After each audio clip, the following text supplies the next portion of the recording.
One side love ആയിരുന്നു. ഇഷ്ടം പറഞ്ഞപ്പോൾ ഇഷ്ടമല്ല എന്ന് പറഞ്ഞു. പിന്നെയും പുറകെ നടക്കാൻ പറ്റുമോ? വേണ്ട. ഓൾറെഡി ഓരോരോ ഒപ്പീനിയൻ പറഞ്ഞ് ഇഷ്ടം അല്ല എന്ന്. അപ്പം നമ്മൾ എന്ത് ചെയ്യുക? ഒരാൾക്ക് വെറുപ്പിക്കാണ്ട് മീൻസ് ഒരാൾക്ക് ശല്യമാവാണ്ട് എന്ത് ചെയ്യുക?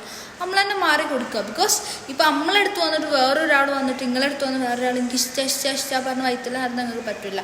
അതേപോലെ എന്ത് ചെയ്യുക? ഓരോരുത്തർക്ക് ഓരോ ഇഷ്ടമാണ്. മേ ബി ആൾക്ക് നിങ്ങളോട് ഇൻട്രസ്റ്റ് ഉണ്ടാവില്ല. അത് കണ്ടറിഞ്ഞിട്ട് എന്ത് ചെയ്യുക? നമ്മൾ മാറി കൊടുക്കുക. പിന്നെ അവരെ വെറുപ്പിക്കണ്ട. Okay, leave it. അപ്പം നിങ്ങൾ പറയും അത്ര ഇഷ്ടമാണ്, അതിനെ കൊണ്ടാണ് നമ്മളിങ്ങനെ വീണ്ടും വീണ്ടും പോണേന്ന്.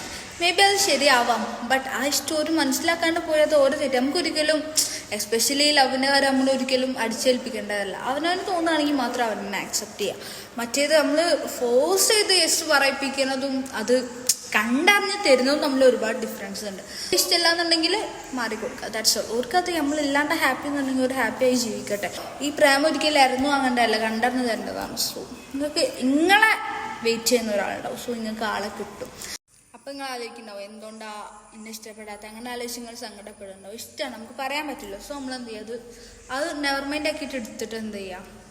നിങ്ങൾക്ക് വേണ്ടി വെയിറ്റ് ചെയ്യുന്ന ഒരാൾ നിങ്ങൾ ലൈഫിലേക്ക് വരും. സോ അപ്പം നിങ്ങൾ ഹാപ്പി ആവും. That's all. മേ ബി അത് ആൾക്ക് ഇഷ്ടമില്ലാത്തതുകൊണ്ടാവാം. ആൾ നമ്മളെ ഇഷ്ടം മനസ്സിലാക്കാതെ പോയിട്ട് അയാൾ തെറ്റ്. സോ ഒരു ഹാപ്പി ആയിരിക്കട്ടെ, നിങ്ങൾ ഹാപ്പി ആയിരിക്കാം. That's all. ബൈ.